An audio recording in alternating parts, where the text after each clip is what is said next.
पुढची बातमी बघूयात। भाजपचे आमदार गोपीचंद पडळकर यांनी राष्ट्रवादीच्या जयंत पाटील यांच्यावरती पुन्हा एकदा निशाणा साधलाय।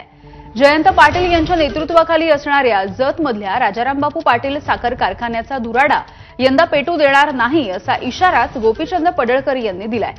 जतमधला साखर कारखाना हा सभासदांचा असून तो त्यांना परत मिळवून देण्यासाठी मोठा संघर्ष करू, प्रसंगी कायदेशीर आणि रस्त्यावरची लढाई करणार असल्याचं देखील पडळकरांनी स्पष्ट केलंय। कारखाना ढापला असून तो सभासदांच्या मालकीचा झाला पाहिजे अशी भूमिका त्यांनी मांडली। यंदा राजारामबापू साखर कारखाना सुरू होऊ देणार नाही असा इशारा देऊन जयंत पाटील यांची कोंडी करण्याची भूमिका त्यांनी घेतली आहे। आता यांनी सगळ्यांनी एकत्रित येण्यापूर्वी माझी त्यांना विनंती एक आहे की तुम्ही आता जतच्या सगळ्या विषयावरती एकत्रित याच आहे तर माझा जतचा कारखाना सभासदांना देऊन टाका ना।